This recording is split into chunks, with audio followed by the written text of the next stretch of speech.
Hi there. Hi, everyone listening to us at the Virtual Jack podcast, and those of you who are watching the video on YouTube. Anywhere in the world you are, greetings to you. Today we are having the Rebel Labs interview with Josh Long, or at StarbucksMan with X on Twitter. So Josh is Spring Developer Advocate at Pivotal, and he's the author of multiple books on Spring, and he's a frequent flyer and traveler and speaker at conferences and meetups and Java user groups and all kinds of events, just sharing the knowledge about Spring and how to develop things on that stack. So today, Josh, you gave an excellent session on building beautiful microservices on Spring Cloud. And that was really great, and the pace was amazing, and I like that a lot. So, welcome. So let's. Thank you. I hope you like that. How much do you like this experience? It's your second time on VJAC. Do you like it better than the first one? I think, yeah. I mean, this is. I love what you guys are doing. The VJug is an absolutely amazing way to connect, and awesome. I'm surprised. No offense, but I'm surprised. I'm surprised nobody thought of it before. Actually, it makes so much sense. It's awesome. Really ideal forum. So thank you for having me. I'm, as usual, very grateful. We are very happy to have you. And yeah, like looking backwards in hindsight, the idea of having a virtual meetups, regular meetups, is just kind of simple. So without further ado, let's dive into the section with blitz questions that we ask every speaker. So okay. What do you think? Is computer science a real science? Yes, of course. Okay. I don't have a. Do I need to justify that or? No, I think it's enough. Just like we'll run a statistic somewhere at the end of the year to see how many of our speakers think what is better or not. So what do you prefer, static or dynamic typing?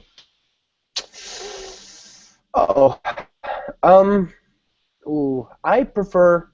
Me personally, I'm kind of a terrible programmer, so I like static types. I feel like I can every little bit of help I can get, please.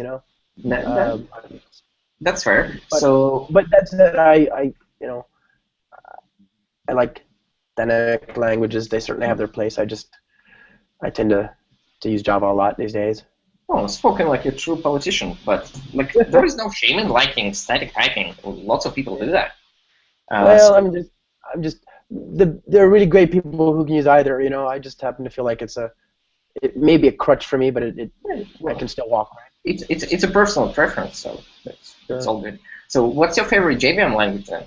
You said you use Java a lot, but I've really kind of. I mean, I really like Scala. I really have fallen in love with Java 8. I don't know if you remember, but I spent time introducing lambdas in my last VJug appearance. I mean, Java 8 is really, it's changed things. It's not very often you can find a 25-year-old language and have it surprise you. Java 8 is really impressive. I'm really quite pleased with where things are going. And of course the JVM itself has always been a win, but Java 8 is pretty legit. I'm a fan. Okay, so what's the worst habit a programmer can have? Not having curiosity. I meet too many people. Like, I can say without fear that that's my least favorite habit, and the reason I know I don't have to have any fear is because those people aren't listening to this anyway. The kind of people that go home at like 5 o'clock and then don't ever think about computers again and don't have this, people ask me what I do for fun. I program, man.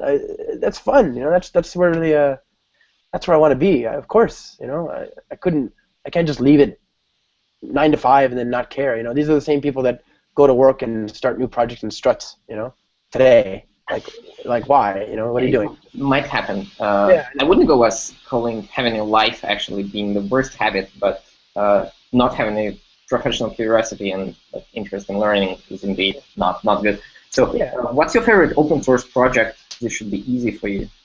Maybe not. Let me think about it. Pick two. You can pick two. Okay. What about Spring and then Spring? Fair enough. Spring Boot, Spring. I love all the Spring projects we have. Actually, there's like I don't know, there's dozens of them now, or 10 of them. And I personally have contributed to things like Vaadin and Activity, which is a workflow engine, and sorry, it's a user interface technology and a workflow engine, and lots of great stuff out there. I don't know, it's hard. It's much easier to think about open source projects I don't like, actually. I love the Hadoop stuff. I love everything that's coming out of the big data ecosystem these days. I love Cloud Foundry. Cloud Foundry is a open source platform as a service. It's a distributed system in of itself, so that's really a lot of fun to watch, and it's very, very powerful. Okay. I don't know. Since you went there, what's your least favorite open source project? You said it's easier. It is easier, but it's not easy. What's my least favorite open source project?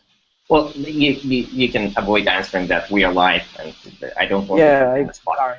So maybe you can describe your development setup that you use, like Mac or PC. What IDE do you use, and maybe your favorite tool that you use daily. So I am a pretty face. I do a lot of developer evangelism. So I live and die, I'm afraid, by slides. Sometimes, you saw in my talk I had a good 5-6 slides, and so I'm not the kind of guy like Scott Davis is. He can go MacGyver style and just use a text editor for slides, which is what real men do. But since I'm not, I need Keynote, and so as a result, I tend to use a Mac these days for all my programming. But when I was younger and braver and more patient, I used exclusively Linux. I ran Linux on Mac, actually, and that's what I used for most of my professional career and most of my computing career. And you find developers today who don't know how to use a shell, and it's like, well, what are you doing? How'd you ever learn a compiler without the shell? Like, come on. So yeah, give me some sort of Unix flavor. I'm happy. IntelliJ is sort of what I use for my live coding. I like that. I use Maven because it's very common and people can relate, but just as often in my own stuff, I use Gradle because it's less pain, less hemorrhoids, Yeah, I don't know, just a fairly standard stock setup these days. Okay. Yeah, nothing incredibly non-mainstream. I use Docker a lot for, instead of having all these services in my own machine, I just use Docker now. That's the other thing that's changed. That's the one thing that's changed my workflow recently.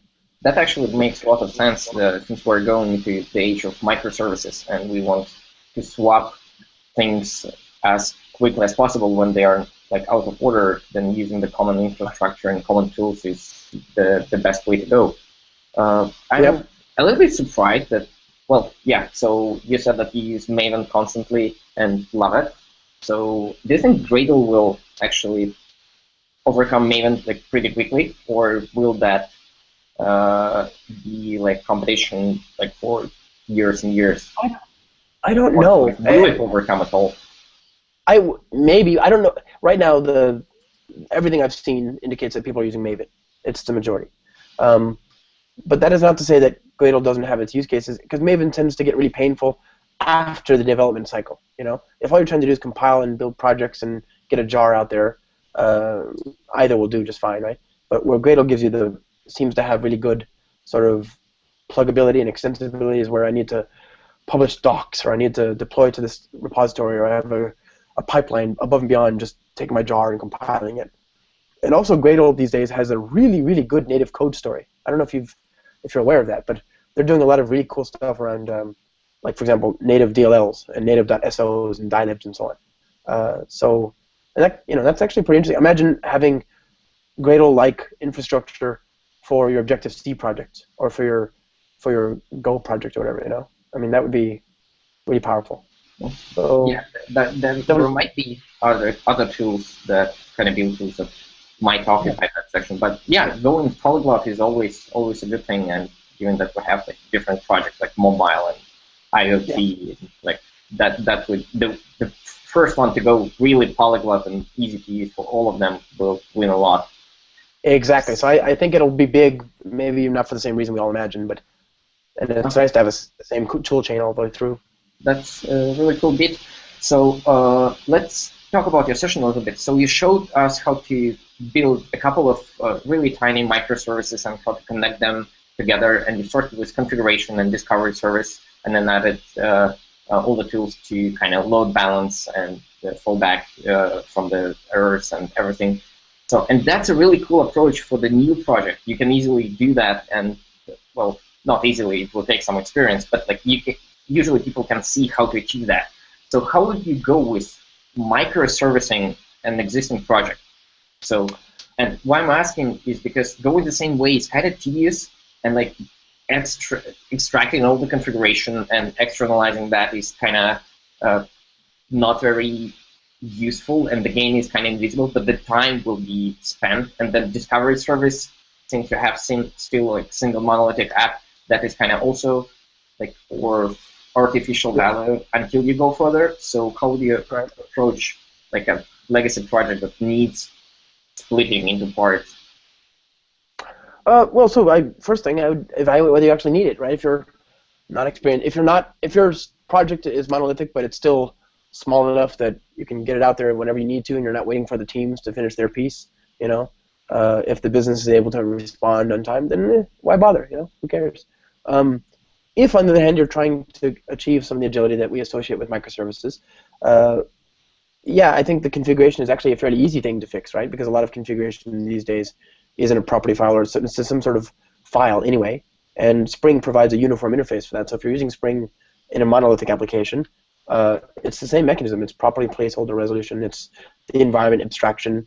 What you're doing is changing where the configuration comes from. That's all. The code itself doesn't change. So that should be easy. For service registration and discovery, again, once you start teasing these things apart, then that service registration and discovery becomes valuable. But you know, you don't need it for a monolithic application. So I would argue that that's a little bit of extra cost. And the benefit of that service registration and discovery is that you can now write code that depends on other services without being tied to where that service lives and how many instances of it there are. So that is an investment in cost, but it becomes immediately useful when you start to make this jump. For the other stuff, I mean, even in a monolithic application, like the circuit breaker, for example, eventually you're going to talk to something that may not be available. I mean, the circuit breaker is a good pattern whenever you're making a web service call of any kind, you know, across any kind of boundary. So, you know, I wouldn't say it's all that hard to use just some of these features, and to sort of add them a la carte. Configuration and the service registration and discovery and the circuit breaker and ribbons, software-defined load balancing. You can add them piecemeal if you like. All right. Yeah, that makes sense. Maybe it's just like being the fear of change is like kind of too strong in me, so I think about those kinds of things.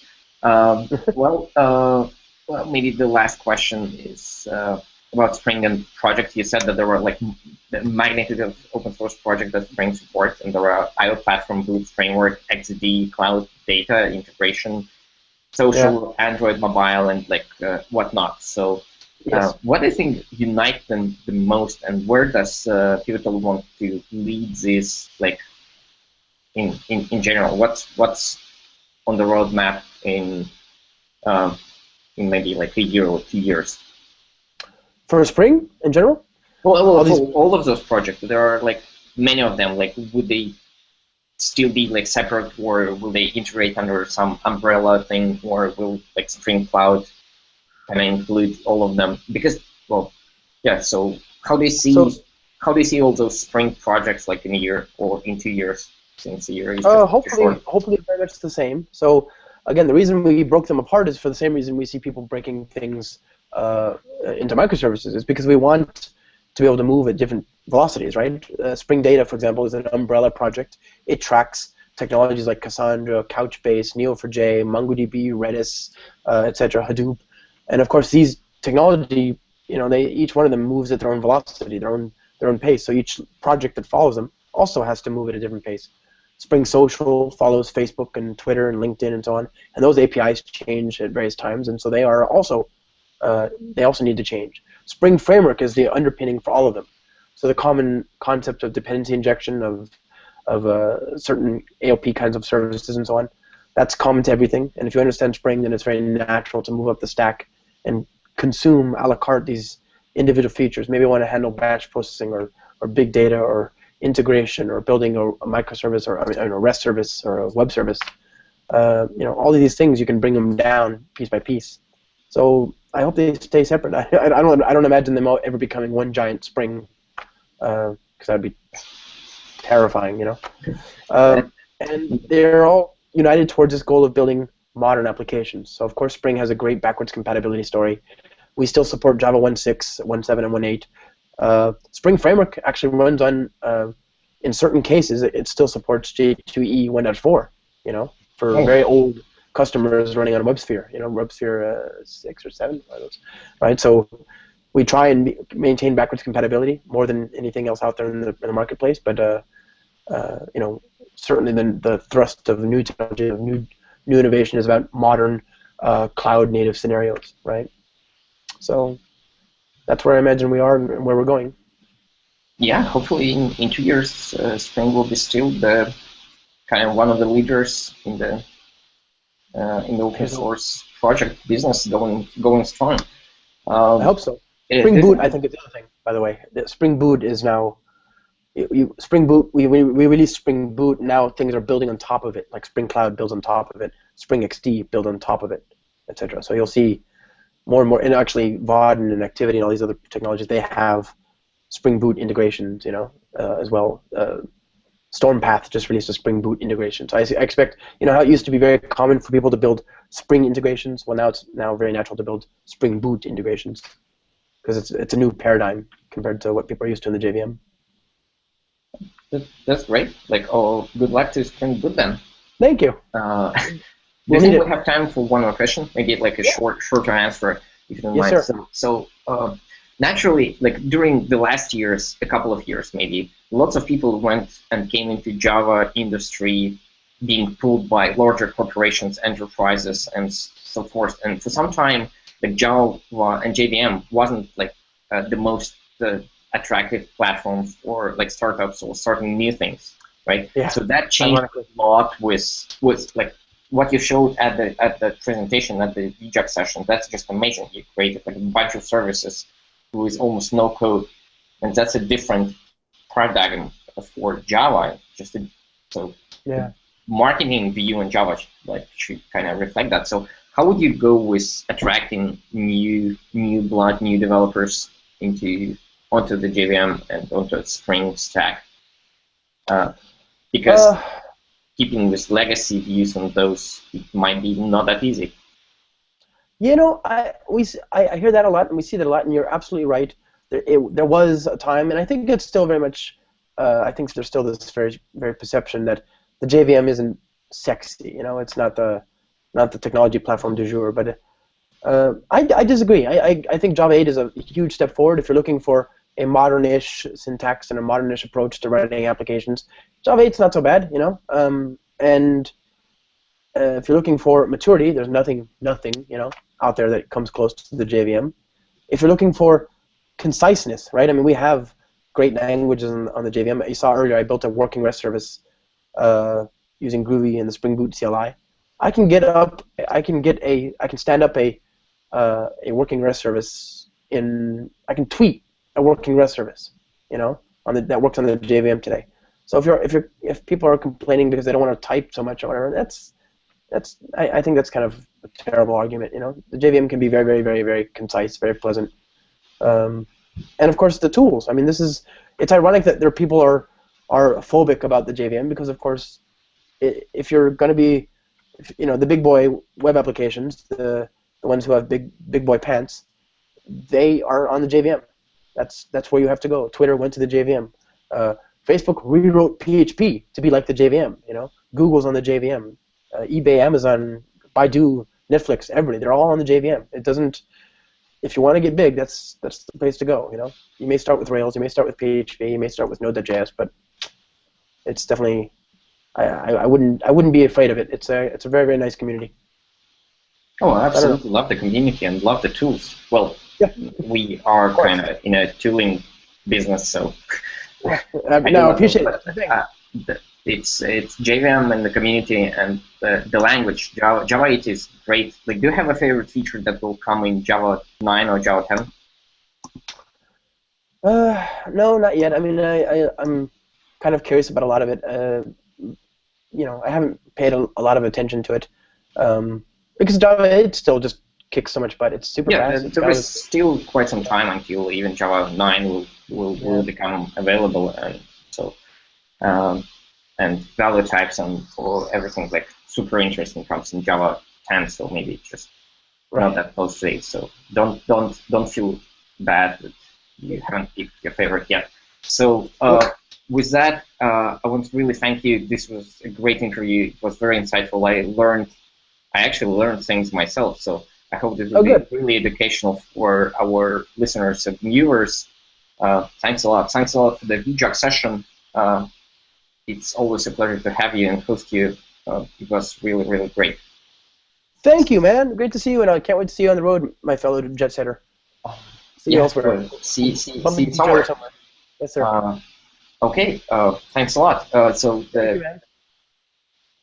We will write up, and everything will be available in Rebel Labs. But since that's mostly targeting our readers, so if you use this video, it's obviously kind of too late. But go check the write up anyway if you watch this on YouTube. Go check the session itself. Follow Josh at Starbucks Fan. He's awesome. Well, thank you very much, Oleg. See you, man. Cheers. Thank you, VJOG.